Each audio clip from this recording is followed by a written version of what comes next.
Hi అండి, welcome back to my channel Mohana's info. ఈరోజు నేను చాలా ముఖ్యమైన టాపిక్ గురించి డిస్కస్ చేద్దాం అనుకుంటున్నాను. ఎక్కువ టైం తీసుకోకుండా సింపుల్గా అందరికి అర్థమయ్యేలాగా చెప్దాం అనుకుంటున్నాను. ఈ వీడియో మీకు నచ్చితే తప్పకుండా లైక్ చేయండి. ఇంకెవరైనా ఛానల్ని సబ్స్క్రైబ్ చేసుకోకపోతే తప్పకుండా సబ్స్క్రైబ్ చేసుకొని నన్ను సపోర్ట్ చేయండి. సో ఆ వీడియో ఏంటంటే, ఇప్పుడు కామన్ టాపిక్ అండి ఇది, కానీ దీని గురించి చాలామందికి అవగాహన ఉండొచ్చు, లేకపోవచ్చు, ఉందని అనుకోవచ్చు. ఏంటంటే, ఒక మనిషి ఎప్పుడు మెచ్యూర్ అవుతారు? ఒక మనిషి ఎప్పుడు మెచ్యూర్ అవుతారు? ఈ క్వశ్చన్కి ఆన్సర్ మీరేమై ఉంటుంది అనుకుంటున్నారండి? అంటే చాలామంది చాలా రకాలుగా ఆలోచిస్తారు, చాలా రకాలుగా మాట్లాడతారు ఈ విషయం గురించి. కానీ ప్రతి ఒక్కరూ ఎవరికి తోచింది వాళ్ళు మాట్లాడతారు, కానీ ఎవరు యూనిక్గా మాట్లాడరు దీని గురించి. సో ఒక మనిషి ఎప్పుడు మెచ్యూర్ అవుతారు అంటే, ఈ క్వశ్చన్కి మన హ్యూమన్ సైకాలజీ ప్రకారం ఏం చెప్తున్నారంటే, నేను ఇదేదో నాకు తెలిసింది, దీని గురించి నాకు గొప్ప అవగాహన ఉండి ఇది నాకు తోచింది నేను చెప్పట్లేదు, ఒక ఆర్టికల్లో చదివింది. సో నాకే కొత్తగా అనిపించింది, నాలాగా ఎంతోమందికి అనిపిస్తుంది కదా. సో ఇలాంటి చిన్న చిన్న థింగ్స్ని మీతో షేర్ చేసుకుంటే నాకు వచ్చినట్లే మీకు కూడా ఒక ఐడియా, నేను పొందినట్లే ఇన్ఫర్మేషన్ మీరు కూడా నా ద్వారా ఎంతో కొంత ఇన్ఫర్మేషన్ని పొందగలుగుతారు. మీకు ఒక ఐడియా అనేది వస్తుంది, తప్పకుండా కనెక్ట్ అవుతారని ఈ వీడియో చేస్తున్నాను. సో పాయింట్లోకి వచ్చేస్తే, ఒక మనిషి ఎప్పుడు మెచ్యూర్ అవుతారు?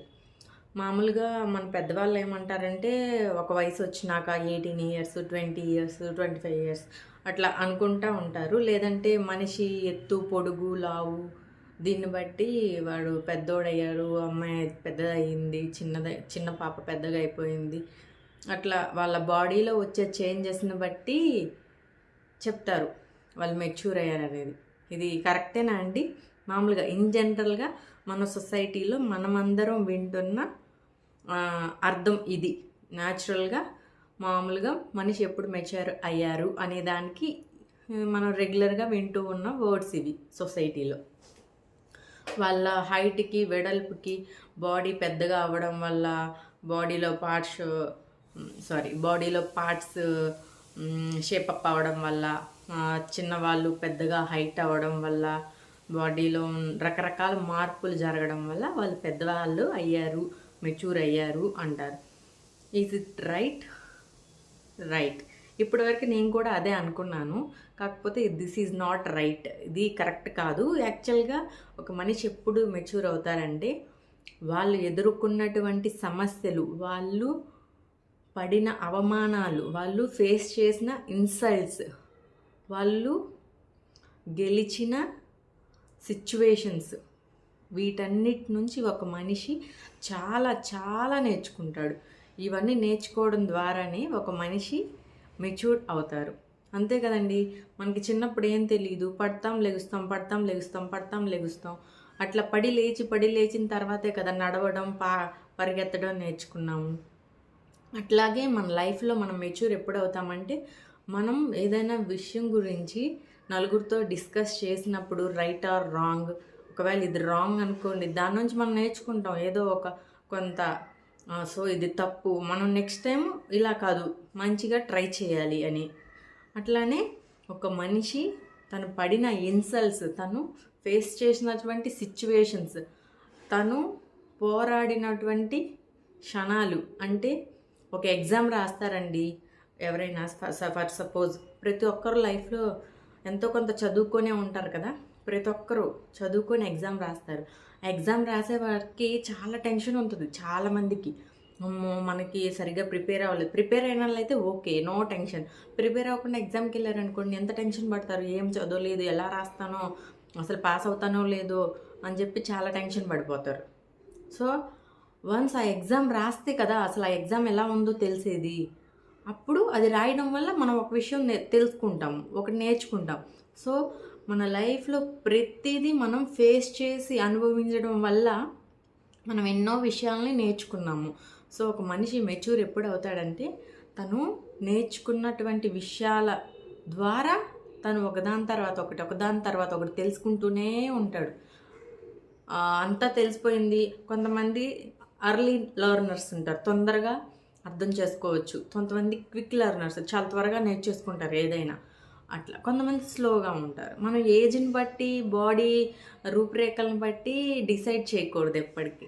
సో ఈ విషయం ఈ ఆర్టికల్ చదివినాక నాకు మంచి క్లారిటీ వచ్చింది.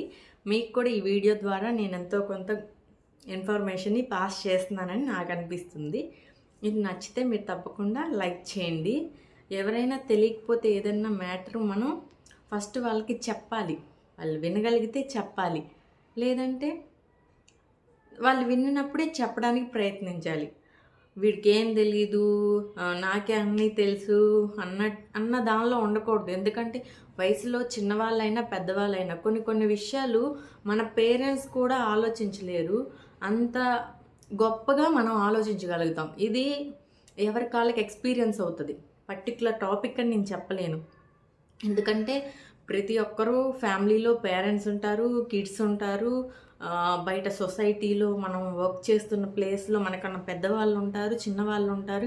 అక్కడ ఎన్నో రకాలుగా ఇది మనం ఫేస్ చేసే ఉంటాం. కొన్ని విషయాలు మనం ఆలోచించినంత హై రేంజ్ అంటే మనం ఆలోచించినంత గొప్పగా వాళ్ళు ఆలోచించలేరు. వాళ్ళకి మనం సజెషన్స్ చెప్తే అది వర్కౌట్ అవుతుంది. అరే వీడు మనకన్నా పెద్దోళ్ళు, ఆమె మనకన్నా పెద్దది, ఎందుకు వాళ్ళకి అర్థం కాలేదంటే అందరూ ఒకేలాగా థింక్ చేయాలని లేదు కదా. ఎవరి ఆలోచన వాళ్ళది, ఎవరి థింకింగ్ కెపాసిటీ వాళ్ళది.